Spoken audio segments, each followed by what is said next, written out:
es Alicia Ábalos.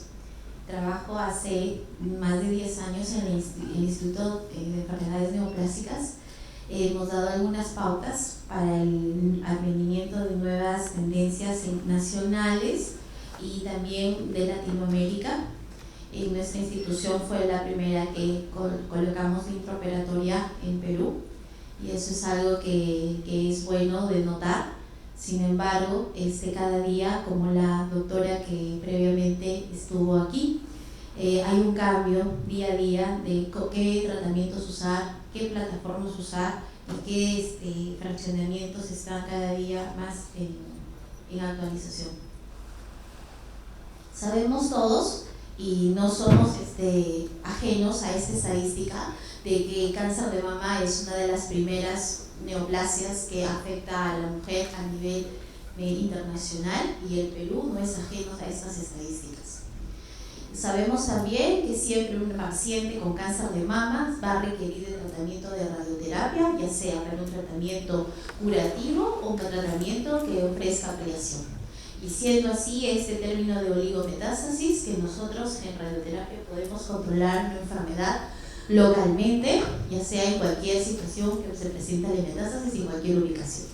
El advenimiento del INA de utilizar tratamientos que son cada día más actualizados, como el VIMAT, la radioterapia guiada por imágenes, nos permite que estos tratamientos sean más específicos, más precisos, exactos, de tal manera que podamos cubrir al corazón y pulmón, que son nuestros órganos de riesgo más importantes dentro de una planificación. El avance de la radiobiología también me permite poder hacer estos hipofraccionamientos, los ultra hipofraccionamientos, que como las ponencias han antecedido, son incluso catalogados como métodos estándar. Este punto es importante porque veo acá a cirujanos, algunos oncólogos clínicos. Es importante denotar aquí,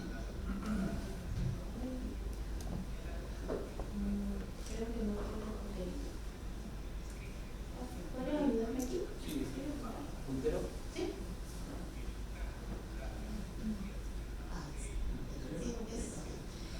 Este es un grupo de pacientes que son sometidos a cirugía, ¿no?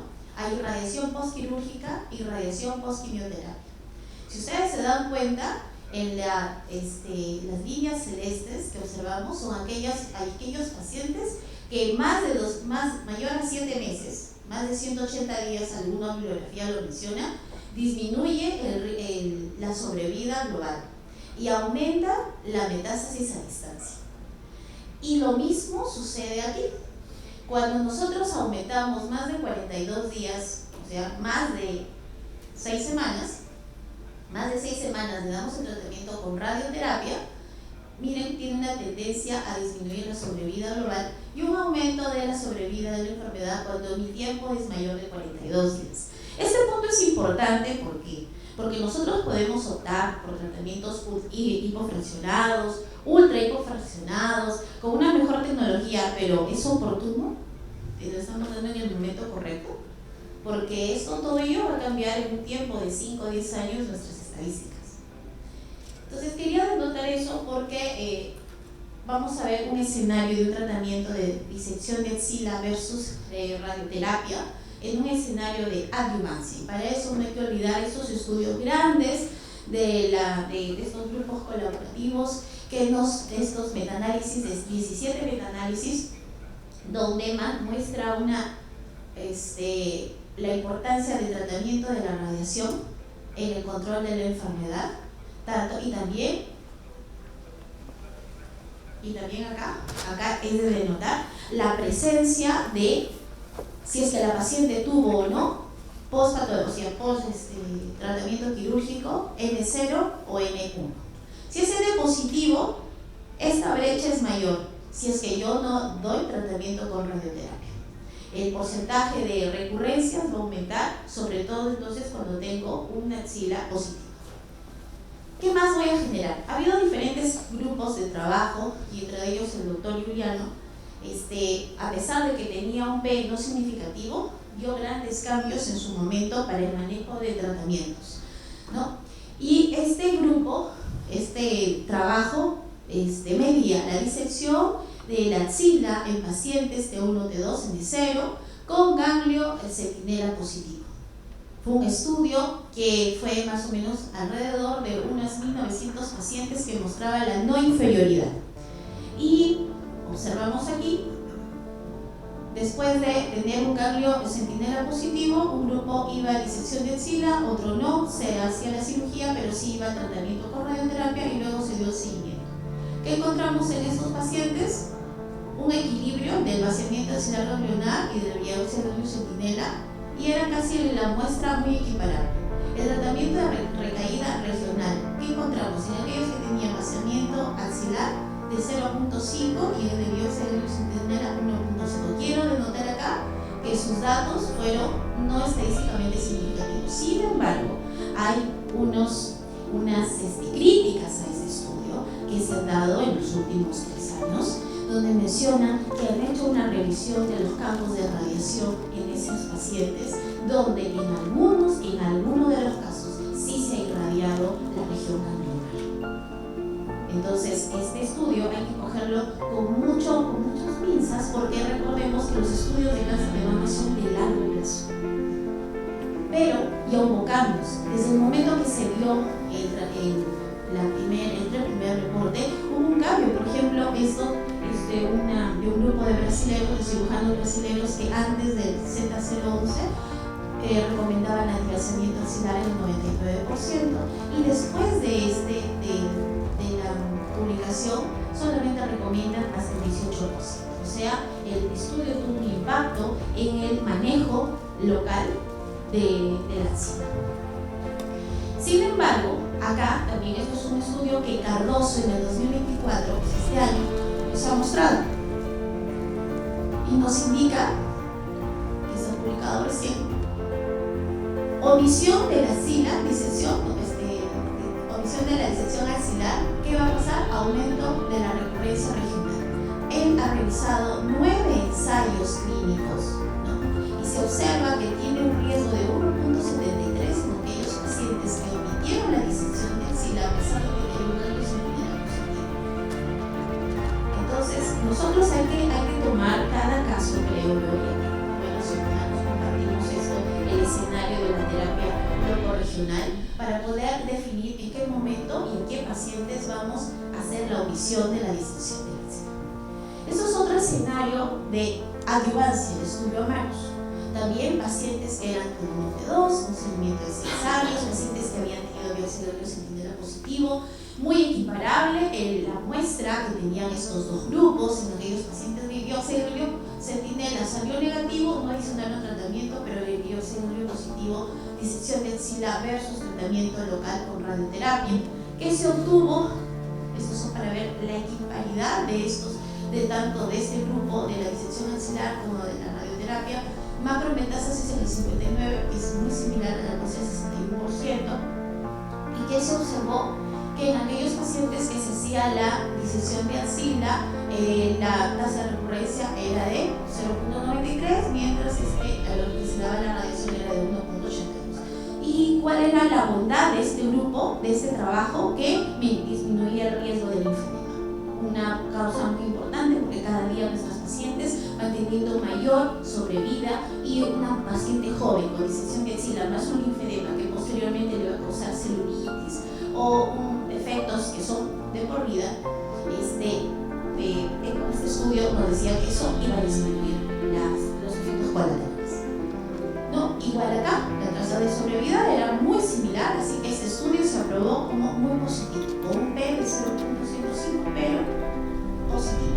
Y este es un estudio canadiense que comparaba la radioterapia de mama versus la radioterapia de mama con cadena ganglionar. Pacientes, y este grupo sí es muy importante de denotar, porque los canadienses han dado siempre un paso importante. De repente hace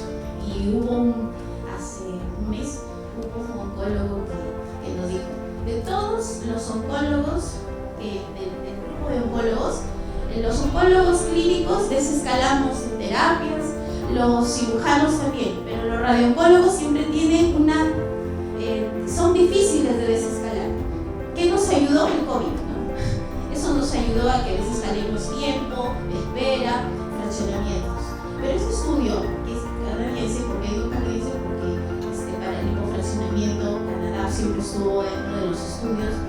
de hipofraccionamiento.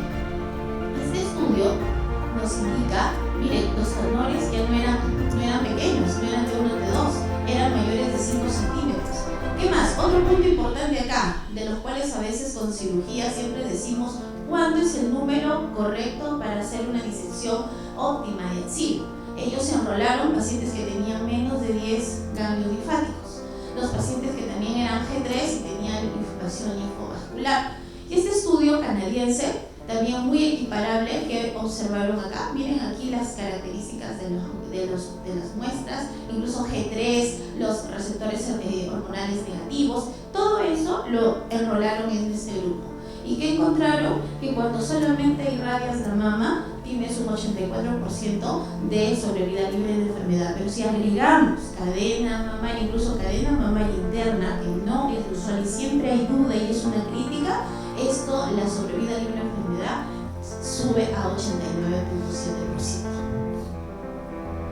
Este es el estudio del doctor Pormans, un estudio holandés, donde él enroló 4.004 pacientes, los dos del mismo número de pacientes, comparaba irradiar la pared costal más los ganglios y la cadena mamaria interna. Ellos eran como base, irradiar cadena mamaria interna, y tuvimos la oportunidad hace 3 años de que el doctor Pormans estuviera acá, nos visitó en la institución y siempre él recomienda irradiar la cadena mamaria interna, aunque nosotros no somos tan partidarios de ello. Y observó que solamente irradiar la mama nos da el 80.7%, ¿no?, de sobrevida global. Sobrevida global, no estoy hablando de libre de enfermedad. Eso es otro punto también importante, que en radioterapia hay nuevos conceptos de radiobiología. Es importante denotarlos acá, porque estos van a ser los estudios base para las siguientes publicaciones. Sobrevida global, y acá, cuando irradiaba la cadena mamaria interna, subía al 82.3%, con un P de 0.05. Entonces, el estudio el canadiense MA20, nos mostraba casi una sobrevida del 91% del RTC, el Pormans, el 84%, nos dice que disminuye el riesgo de aparición también de metástasis. Entonces, les mencionaba esto de biobiología, porque sabemos que nosotros al irradiar hacemos una destrucción celular, y estas células, que son las presentadoras de antígeno, las células dendríticas, son las que van a activar a las regiones ganglionares, el ganglionar de la axila en este caso, para este módulo de mama, y nos van a presentar estos antígenos que van a atacar a los otros lugares de metástasis a distancia. Esto es llamado el efecto absorber, que los radiooncólogos lo tenemos como teoría, pero son las bases de la radioinmunoterapia. Entonces, a eso, si le agregamos un tratamiento blanco, una terapia blanca, pues esto va a tener luces cuando tengamos estadísticas, ¿no? Entonces, en resumen, tenemos varios estudios que el ACOSOC, el AMAROS, el OTOASOR, donde nos dice el tratamiento de disección de axila, de biopsia de ganglio centinela positiva, si hacer disección de axila es tan equiparable como tratar con radioterapia. Entonces, acá, en este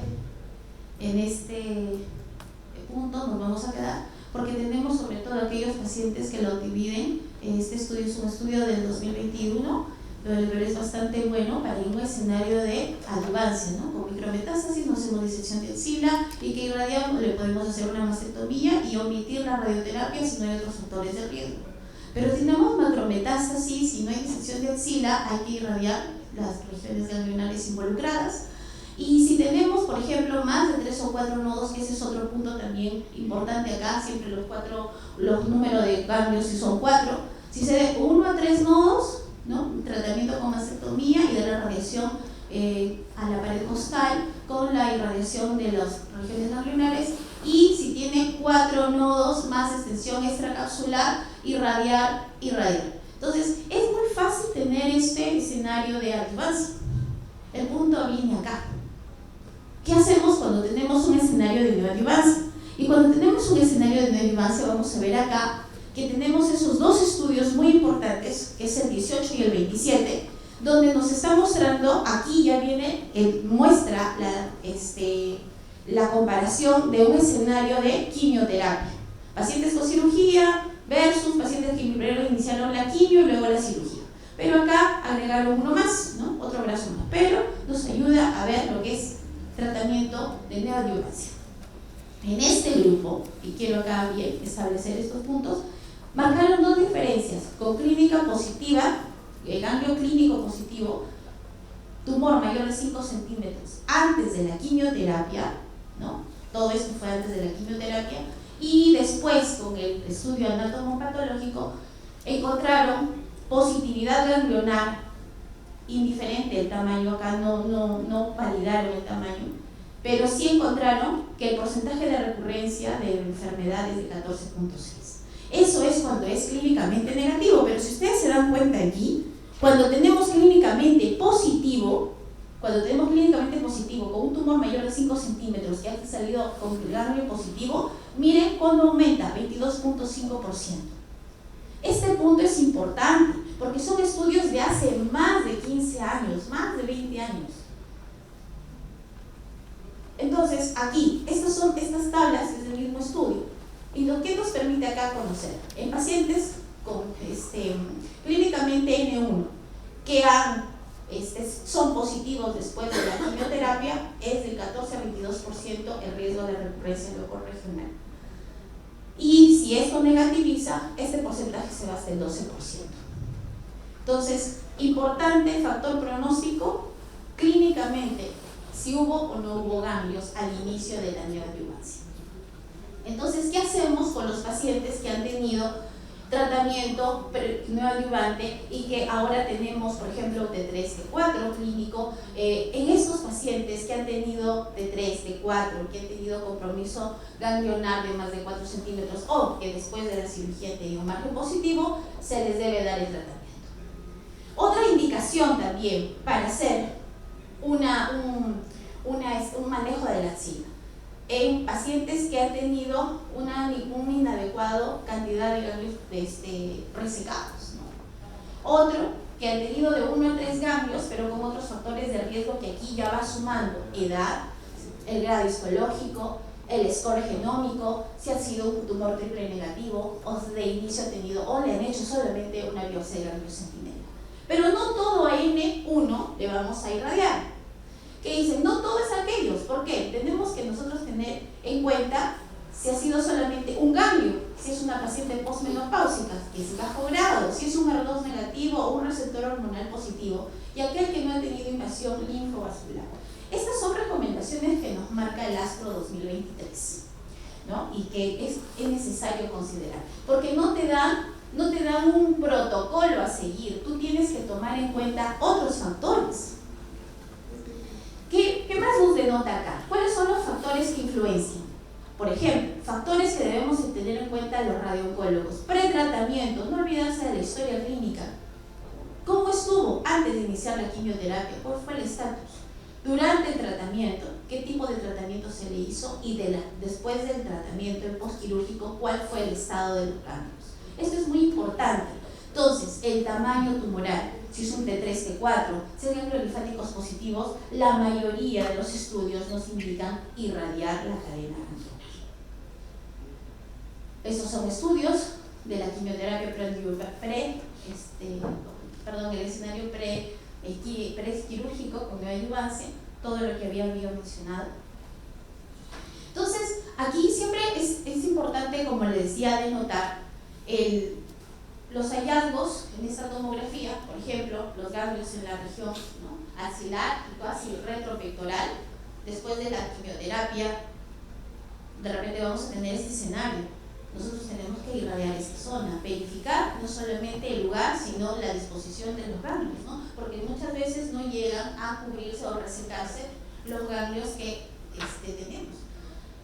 Estos otros estudios, el GEPAR-TRIO, el GEPAR-4 y el GEPAR-5, nos indican también el beneficio del tratamiento con radioterapia para la enfermedad locorregional a los 5 años. Igual, particularmente en pacientes que hayan sido clínicamente T3, T4 con ganglio positivo. Incluso, ¿qué más dice ahí? Incluso si se convierten en un NC. Eso también es importante de denotar. Y aquí lo podemos observar incluso en aquellos pacientes que hayan tenido respuesta patológica completa. Por ejemplo, respuesta patológica completa, lo que está en celeste, y los que tuvieron enfermedad residual. ¿Dónde se hace más notorio? En aquellos que son triple negativo y ER2. Significa que al mi manejo tengo que agregarle los otros factores, que son el inmunofenotipo del paciente que voy a tratar. Entonces, ¿quiénes se benefician de radioterapia? En este caso, postmastectomía y disección radical de axila posterior a la neoadyuvancia. Son guías, como siempre menciono, nos ayudan, nos orientan. Nada más, no es nada establecido, porque nosotros tenemos que tener en cuenta al paciente. El paciente no está, a veces no se encaja, no encasilla, pero tenemos que tomar en cuenta siempre en aquellos pacientes que hayan tenido clínicamente axila N2, pacientes clínicamente T4 y pacientes que después de la quimioterapia sigan teniendo un N2 o más, ¿no? Nunca en aquellos que no han tenido clínicamente ganglio positivo y después de ese tampoco. Entonces, el estándar de atención actual es que debemos de tener en cuenta que los tratamientos tenemos que tener en base al T y al N, no olvidarse de ello.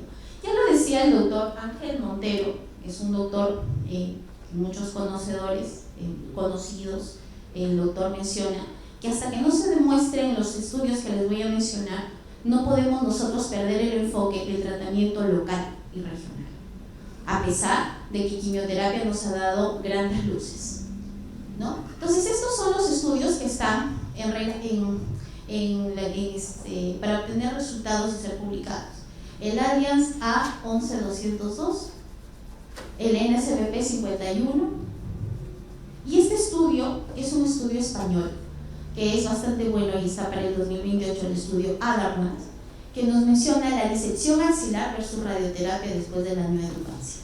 Entonces, nosotros vamos a tener en consideración cuál es su hipótesis de ellos. Todos los pacientes con ganglio centinela, ¿no?, positivo después de tratamiento neoadyuvante, se puede evitar la disección de ganglios linfáticos axilares si se trata con radioterapia.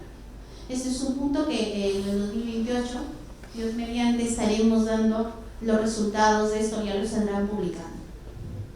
Es un estudio bastante grande, es un estudio netamente español. Estos son los criterios de inclusión, importante porque la mayoría de los estudios a veces al T3, T4 lo omiten, o al N1 también, a los macrometástasis también, pero no, aquí enrola a todos ese grupo de escenarios que a veces son desfavorables para las pacientes. Entonces, los dos principales criterios básicos para la recurrencia locorregional después de la neoadyuvancia son la enfermedad inicial en estadio 3, antes de la neoadyuvancia, y la enfermedad ganglionar residual después de la neoadyuvancia, porque hemos visto que de 14 a 22% es bastante diferente el escenario. No está claro si todos los pacientes que logren todos los pacientes que hayan sido clínicamente positivos logren una respuesta patológica completa a la quimioterapia neoadyuvante, y para eso están estos 3 estudios en espera de resultados.